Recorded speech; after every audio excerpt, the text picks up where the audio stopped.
Let's look at Ephesians chapter 4, beginning at verse 11, where Paul describes that there are different disciplines, different job descriptions for those who truly love the Father. And we'll give you some Webster's 1828 dictionary references to chew on, to help some of you understand that, no, we're not all going to be doing the exact same job, but we are all to do other things in common, and we'll go through them as we start. So Ephesians chapter 4, verse 11 says, "And he gave some apostles, and some prophets, and some evangelists, and some pastors and teachers." And we'll stop there for a moment, and we'll go to Webster's 1828 dictionary, where I have chosen the shortest applicable definition of some of the longer ones, where apostle is a disciple. And I would make sure you understand that disciple means a very devout student, not just any student that just happens to be in a class, but a devout student, someone who's really scholarly and eager to learn, a disciple. A disciple of Christ commissioned to preach the gospel. That's apostle. Prophet, a person illuminated, inspired, or instructed by God to announce future events, as Moses, Elijah, Isaiah, etc. Evangelist, a preacher or publisher of the gospel of Jesus Christ, licensed to preach but not having charge of a particular church. Pastor, a minister of the gospel who has the charge of a church and congregation, whose duty is to watch over the people of his charge and instruct them in the sacred doctrines of the Christian religion. Teacher, a preacher, a minister of the gospel, one who preaches without regular ordination. Now, also you might want to notice that it seems like he puts them in order of priority, to some degree at least. Apostle before prophet, prophet before evangelist, evangelist before pastor, and pastor before teacher. But there's also, not listed by Paul, a word that's included in all these definitions, that we're all called to be ministers, which essentially means that we're to be trusted ambassadors of our King's called duties to us, or we're to be loyal servants, serving the good of the kingdom under the instruction of that king. Webster's 1828 dictionary says in minister, a chief servant, hence an agent appointed to transact or manage business under the authority of another, in which it is a word of very extensive application.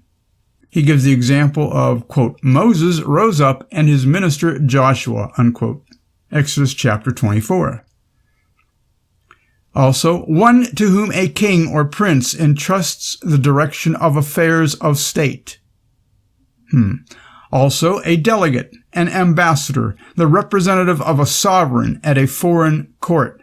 Now, that one's very important to those of us who are looking at the jurisdiction issues for our own souls, because we're the representative of a sovereign at a foreign court. In other words, we're not to actually be a part of their court system, but a representative of a sovereign from another nation at their foreign court. We're not to be a part of their system, but an ambassador for another. One who serves at the altar, the pastor of a church. Also, Christ is called a minister of the sanctuary, and that's found in Hebrews chapter 9. An angel, a messenger of God, quote, who maketh his angels spirits, his ministers a flaming fire, unquote. Psalm 104. To attend and serve, to perform service in any office, sacred or secular. Quote, I will sanctify also both Aaron and his sons to minister to me in the priest's office, unquote. Exodus chapter 29. Lastly, to afford supplies, to give things needful, to supply the means of relief, to relieve. Quote, when saw we thee hungry, or thirsty, or a stranger, or naked, or sick, or in prison, and did not minister unto thee? Matthew chapter 25. But let's get back to Ephesians chapter 4. And we'll start again at verse 11, where some of these words might have more meaning for you. So verse 11, and he gave some apostles, and some prophets, and some evangelists, and some pastors and teachers, for the perfecting of the saints, for the work of the ministry, for the edifying of the body of Christ. We're all in one body, folks. We're all to perform different functions, just like your body parts are all there for different functions. Verse 13, till we all come in the unity of the faith and the knowledge of the Son of God, unto a perfect man, unto the measure of the stature of the fullness of Christ. That we henceforth be no more children, tossed to and fro, and carried about with every wind of doctrine, by the sleight of men and cunning craftiness, whereby they lie in wait to deceive. Isn't that what they're doing everywhere today? False preachers, false teachers, the false leaders and idols, false gods. But speaking the truth in love may grow up into him in all things, not just things inside the church doors, all things. That's where I always show people. This includes things concerning our government system, all things. The word all means all, folks. Speaking the truth in love may grow up into him in all things, which is the head, even Yeshua, Christ. So we're to grow up into him in all things. Our understanding of church functions, our understanding of being ministers unto one another, and our understanding of being ambassadors. We're all to grow up in all things, trying to become a little of all of the above disciplines, at least in some knowledge of them, from whom the whole body fitly joined together and compacted by that which every joint supplieth, according to the effectual working in the measure of every part, maketh increase of the body unto the edifying of itself in love. How can we edify ourselves as a body if one part of the body says we should follow Christ and the other part of the body says we should follow Caesar? How could we ever love one another if we're always in contention and fighting with one another over which God we're going to obey? Which is the head of the body, Christ or Caesar? Remember, back to verse 15, but speaking the truth in love may grow up into him in all things, which is the head, even Christ. He's the head. He's the sovereign. He's the King of kings. He's God incarnate. He's Yahweh here among us, the Word made flesh. He is the authority, the Elohim, from whom the whole body fitly joined together and compacted by that which every joint supplieth. Every joint's going to supply to the king and take instruction from the king, just like our bodies do. Our bodies take instruction from the brain, the head, the arms, the legs, the stomach, the throat, the lips. They all take instruction from the brain. They should all then, if they're a part of that body, work together in a love for one another, not in resentment or contention to one another. Verse 17, this I say therefore and testify in Yahweh that ye henceforth walk not as other Gentiles walk. What are Gentiles? People that are obeying other gods, other governments, other authorities, other Elohims.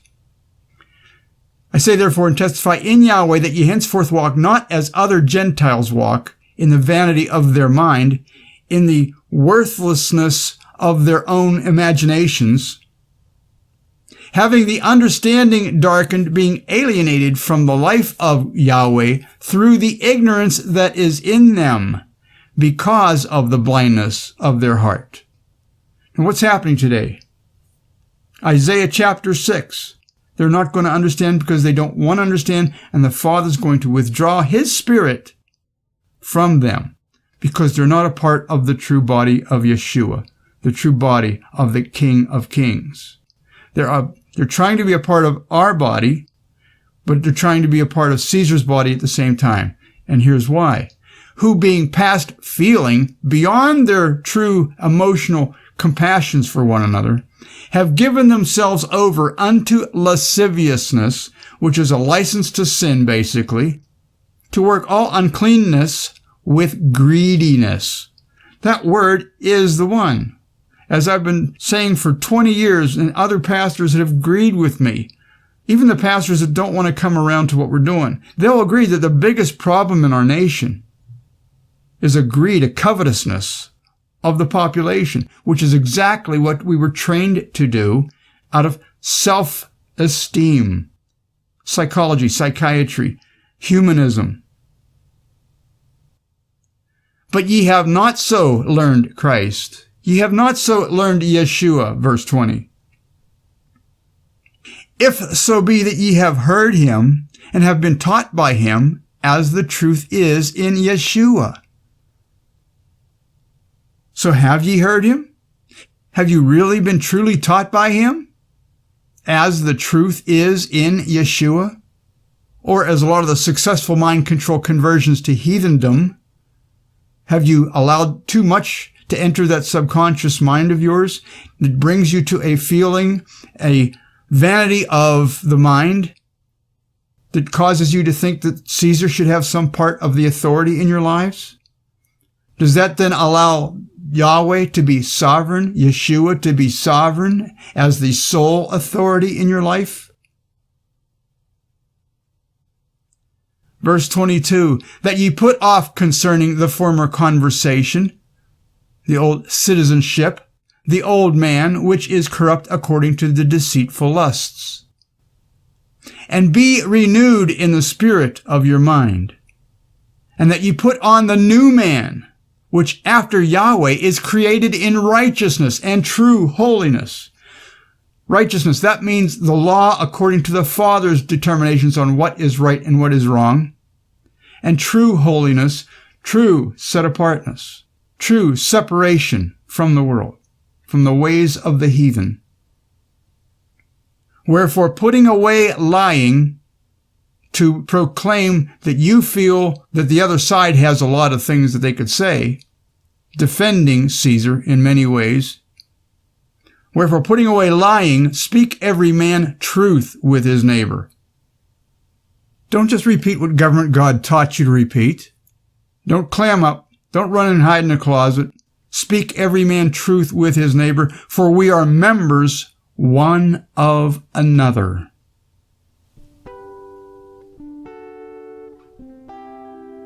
Folks, all of you who understand this with me, I know you and I can look at each other, no matter what plateau we're on, and say, I love hearing these kinds of thoughts.